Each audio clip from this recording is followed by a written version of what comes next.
been a while since we've talked similarity. It's kind of evil to do that to you, teach you two things and then send you off on this long break and tell you not to forget anything. But I don't think you forgot the most important parts of this, and we'll go over the most important parts in this format. Which of the following statements can you not conclude if ABCD is, what does that symbol mean? Similar, yeah. So that's our unit that we're in right now, right? It's a very short unit. It's a week and 2 days. It's the similarity unit. So ABCD is similar to EFGH. So what I recommend you do on problems like these is put true or false next to each one. And the one with the false next to it will be the answer that you choose, okay? Sometimes these not questions kind of get us. So if you put a true or false next to each one, it'll help. Now, biggest thing that we learned about, there's two main things we learned about similar figures. If two polygons are similar, then their angles are congruent and their sides are proportional. That is what I wanted you to leave Thursday knowing. Angles are congruent, sides are proportional. Angles are congruent, sides are proportional. Yes. So, if you look at A, the measure of angle H is 62. Well, let's look at our similarity statement. H is listed fourth, and which one is listed fourth? D is listed fourth. So let's go look at the measure of angle D. 62. So we can conclude that the measure of angle H is 62 because they are similar polygons. So that's a true statement. All right, AB is to EF as DC is to HG. We can just go up there at the similarity statement and look at the order. AB, first and second. EF, first and second. All right, let's look at the next one. DC, fourth, third. HG, fourth, third. That is a true proportion. If two figures are similar, then their sides are proportional. C, AD is congruent to EH. Well, AD is listed first and fourth, and EH is listed first and fourth. So if you're not careful, you would have slapped a true on that one, right? But no, the sides aren't the same length. That'd be like you saying this side is the same length as this side. And that would be craziness because these are not congruent. So the sides are proportional, but the sides are not congruent. ABCD is 3 times the size of EFGH. So we've got a 6, we've got a 2, 6 divided by 2, yep, it's 3 times bigger. The scale factor is 1/3, technically. That's the scale factor because our figure got smaller. But if you're talking about ABCD, it would be 3 times bigger than EFGH. So the final answer after all that work was C. C was the false statement of them all. Okay, here are the answers to, this would have been Thursday night's homework, but I taught 2 lessons in one. So this is the first homework, and then I'll show you Friday night's homework after this. Similar triangle answers. This was your similar triangles practice. Did y'all get them all done on that Friday? Okay, so we're going to go over 2 and 3. Anything else? And 7?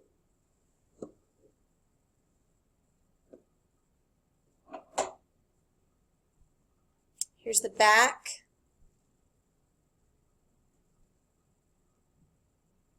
So starting with number 5 from the similar polygons. Similar polygons, number 5. Okay, so we know that if 2 polygons are similar, then their sides are proportional. These 2 are similar by angle, so we're allowed to assume that their sides are proportional. You need to pay attention to what the side is across from. 3 is across from a double arc, and 7 is across from a double arc. Scale factor we learned is always second over first. I can't say that enough. Second over first, second over first, second over first. So the scale factor is 3/7. You can't reduce it, so you leave it as is. Now we can solve for x. 3 is to 7 as x is across from one arc, and x plus 8 is across from one arc. So now we do our handy-dandy cross multiplying. 7x equals 3x plus 24. 4x equals 24. X is 6. Is that one good, Lily? Now we go to number 6. Scale factor. Okay, so you need to make sure, it looks like we didn't rotate that one on you or anything like that, so we're going to keep it as is. The scale factor, you need to find two numbers that match. You need to do second over first. It looks like 4 goes with 3, so I'm going to do second over first. Okay, now I'm going to use that 4/3, and I'm going to use it 3 times in a row. I'm going to use it to find x, to find y, and to find z. So I'm going to say 4 is to 3 as x is to 8. Just make sure if you're going second over first, you go second over first every time. Okay, so we cross multiply. 4 times 8 divided by 3. And we get an ugly repeating decimal. We do not put 10.6 as our answer. We do not put 10.6 repeating as our answer. We take this decimal, we do math, enter, enter, and we turn it into an exact fraction. We are always exact. We do not want to be approximate. Approximate is for people who are approximate. I didn't have a good answer to that. We do not want to be approximate. We want to be exact. Exact is always better. So to turn a decimal into a fraction on your calculator, you press math, enter, enter. Okay, you can use that same one again. 4 is to 3 as, let's see, we'll do squiggly. 10 is to z. 10 times 3 divided by 4. Now, when you get 7.5 as an answer, oh, that's z. You can leave it as 7.5 because that's exact. That's not a repeating decimal. It doesn't go on forever. Or you can do math, enter, enter, or do it yourself and write it as a fraction. Either way for that one, either way. Do you need me to keep going, Kendra? All right, from similar triangles, let's look at number 2. Now, well, never mind. Okay, let's look at number 2. We don't know the side lengths, and I know that we don't know the side lengths. So you can make up another number. When something is abstract, you can make it concrete by making up a number. Any number you want. Let's say this is 5, 5, and let's say this is 8 and 8. These are both isosceles triangles, and the key to this is that we know the vertex angle. And since we know the vertex angle, honestly, we know all 3 angles, right? But I'm not going to take that route. I'm just going to use what I was given. Let's see if the sides are proportional. 5 is to 8 as 5 is to 8. Is that a true statement or a false statement? Well, come on, that's totally true. 1 tick mark over 2 tick marks equals 1 tick mark over 2 tick marks. The sides are proportional. I don't care what the sides are. I don't know what they are, but I sure do know they're proportional. I used side angle side because that was the information given. I did not go further and find the other angles because that wasn't the markings we were given. Aaliyah, I would take side angle side because those are the markings you were given, okay? Use the markings you were given. Now, if you need to add more because you weren't given enough, that's a different story, but we were given enough. Okay, number 3. You have to be careful. Look at that. 7 is a leg, 14 is a hypotenuse. So you can't say 6 is to 12 as 7 is to 14. Because you see how we tricked you on that one? The squares go with the squares, the circles go with the circles, and the underlines go with the underlines.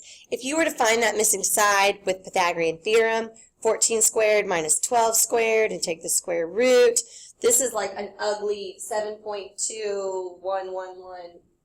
These are definitely not similar. Okay? And I believe the last one was number 7 on this. Yeah, okay. Number 7. This one you might want to take those 2 triangles apart and draw them separately, if that helps you. We've got 6 and 9, and we've got 6 and 4. So we're going to put the smaller one over the smaller one equals the larger one over the larger one. Do you see how we're using 6 twice? That's actually called a geometric mean. We're not going to learn that this year, but 6 is the geometric mean of 4 and 9. You can look it up if you want some enrichment. Okay, so side, angle, side, similarity. We've got our right angle right there. I set up the proportion right, and then I went off the deep end. Side, angle, side, squiggly. Yes, 4 over 6 is equivalent to 6 over 9.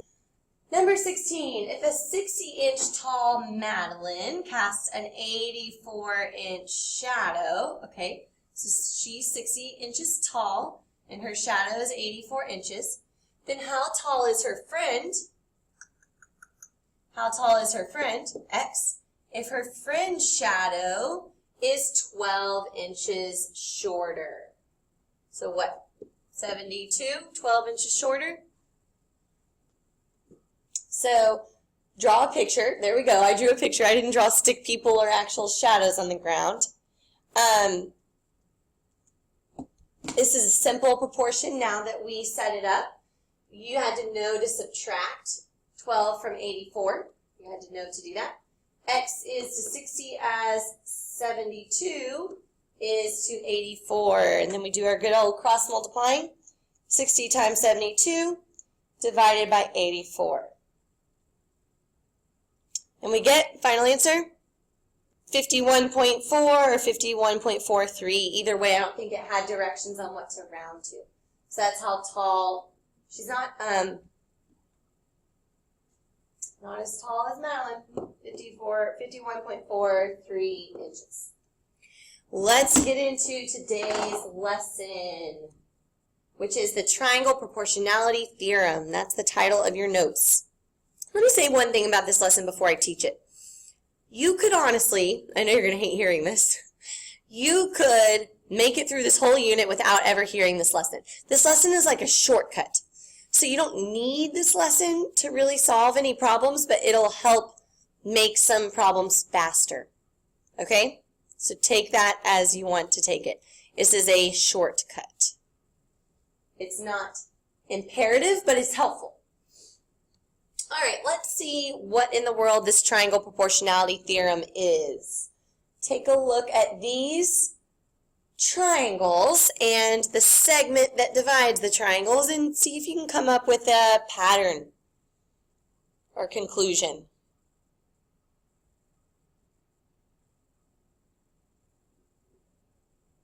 Something's happening in some of the triangles and it's not happening in the other triangles. Why does it happen some of the times and not the other times? Go ahead and draw in your brain your own conclusion. Note, none of these are mid-segments, but that was definitely something that we learned a few units ago. A mid-segment would divide the side in half, though, and none of these divide the side in half.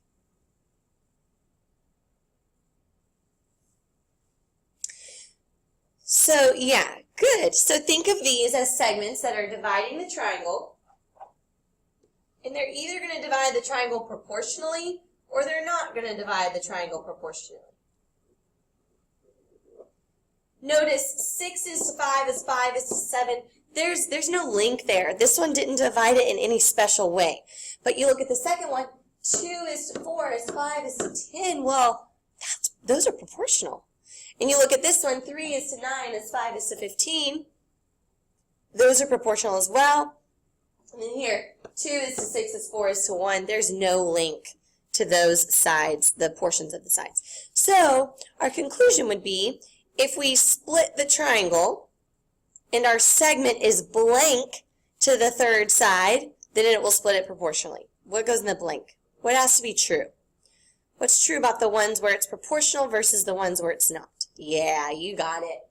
I'm pretty sure that it only works when this side splitting the triangle is parallel. Sometimes people call it the side splitter theorem, but we're just going to call it the triangle proportionality theorem. You can write this down or you can look it up later and write it down. I will read it out loud, but you don't need to write every word. If a line parallel to a side of a triangle intersects the other two sides, then it divides those sides proportionally. I actually like the picture version better.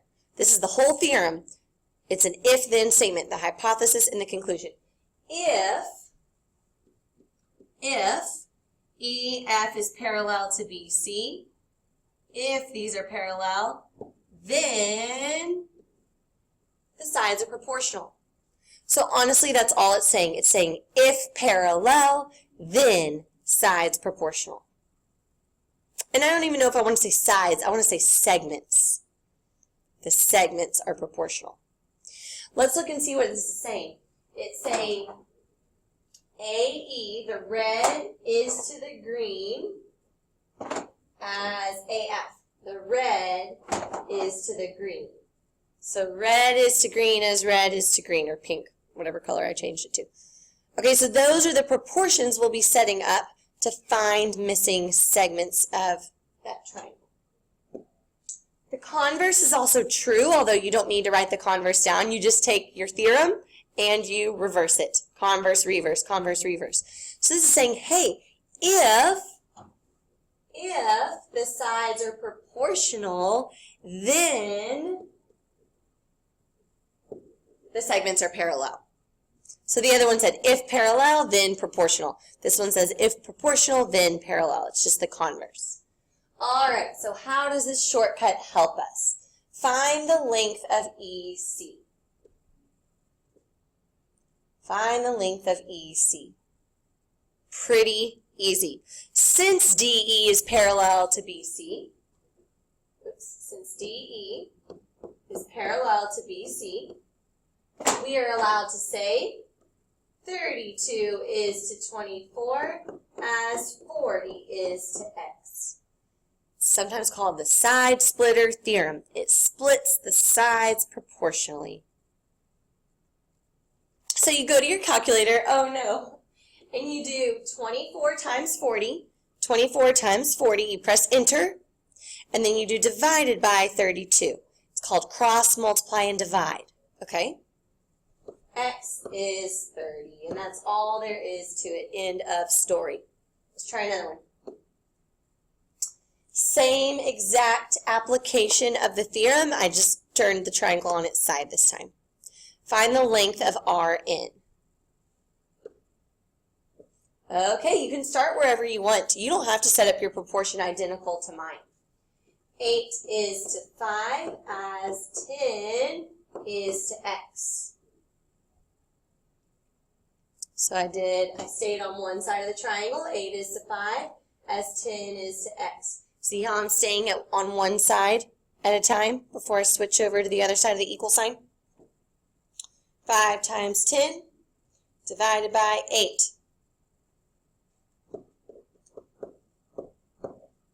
6.25 or 25/4 would be accepted as well. But since it's a pretty decimal, it has an end, it truncates, you're allowed to write it as a decimal. Find the length of CY. I'm not going to call it X because there's an X in the picture. I'll call it N.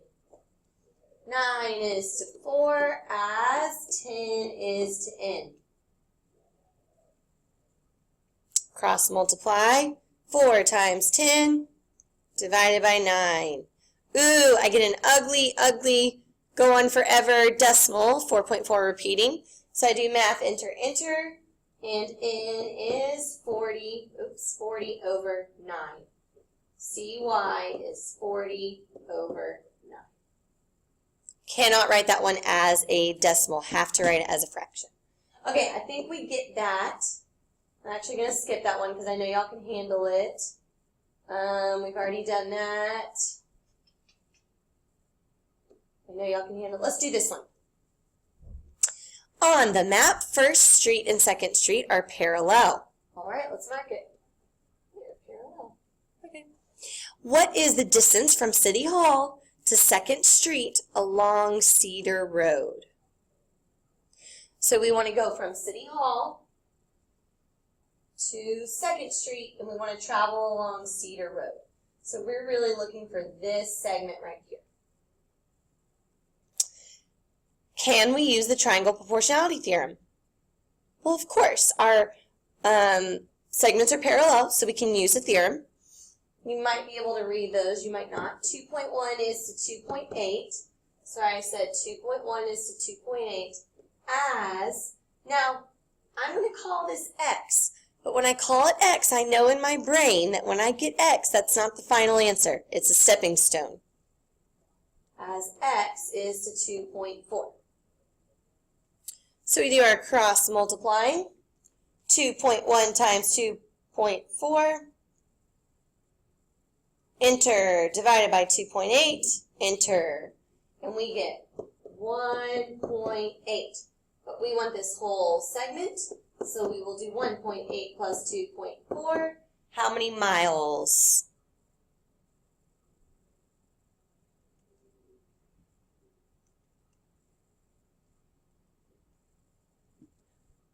Oh, yes, it's hard to see those decimals. Yes, 4.2 miles. Make sure when in this unit, when you're given word problems, you need to always have units in your answers. When you're given word problems, you need to always have units in your answers. Okay, this one's a little bit different. Verify that MN is parallel to KL. So we're going to use the converse of the triangle proportionality theorem to say, hey, KL really is parallel to MN. We're not sure it is, so we're going to set up a proportion. 42 is to 21 as 30 is to 15. We need to figure out if that's true or false. You can just simplify them both, or you can cross multiply. 42 divided by 21 is 2, and 30 divided by 15 is 2. So MN is parallel to KL because those segments were proportional. So that's using the converse of the triangle proportionality theorem. Does the triangle proportionality theorem apply to PQR? So we're only allowed to use this theorem if those segments are parallel.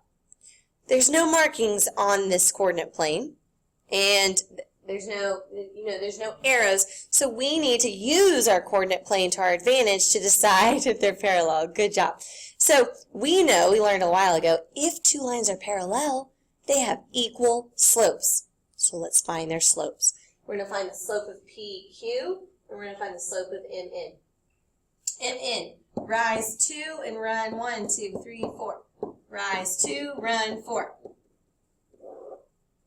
PQ, rise 1, 2, 3, run 1, 2, 3, 4, 5, 6. Rise 3, run 6. Look at that. Yes, we can use the theorem because PQ is indeed parallel to MN. Okay, this one is very important, so don't leave class yet. We're going to end on this one, okay? I just taught you a great theorem. It's a great shortcut. You can use it a lot. But there are times when you cannot use it. So you have to be careful. This segment, the theorem says this segment divides the sides of my triangle into proportional segments. It does not, those proportions would not equal the 10 and the y. The 10 and the y, these are different from the partial sides over there, okay?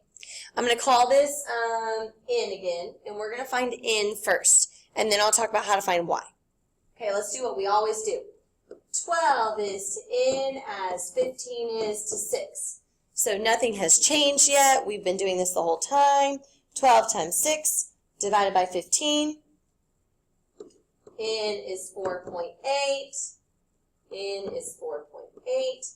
And x would be, you add them together, 4.8 plus 12. It would be 16.8. Now let's find y. And we're going to do this in a completely different way. So I want you to watch how I find y. You have to be careful here. I'm going to start a proportion. 10 is to y as 15 is to, what goes in that denominator? Take a good look at that picture. 10 is to y as 15 is to, so think of these as two triangles. I've got my small triangle, and I've got my whole triangle or my large triangle. Now, I just said 10 is to y. So I use the whole bottom of the purple and the whole bottom of the pink.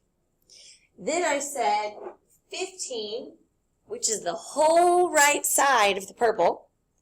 Now I need to grab the whole right side of the pink. Do you see that? Good. I have to add these together, and I have to put 21. So that's like saying whole over whole equals whole over whole. If you put 6 there, 15 and 6, then you're saying whole over whole equals whole over part, and that's when you're going to get it wrong. So you have to be careful when you're using the bottom there, the parallel segments.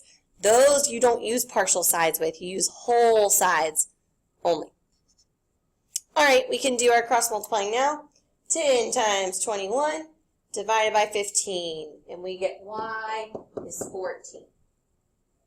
Okay, now you can try that on your homework tonight, and we can go over it tomorrow. Let's just do number 2 real quick, just for fun. Number 2, finding y is the simple way. It's our old way. 6 is to 4 as y is to 6. I said 6 is to 4 as y is to 6. That's using the triangle proportionality theorem. Now, to find x, I could say 4 is to x as 6, this 6 right here, is to, and I can't put 4, I have to put the whole side. So I'm going to use 10. So there's a big difference finding x versus finding y. But I use the 4 and the 6 both times because I always use my given since it creates less errors.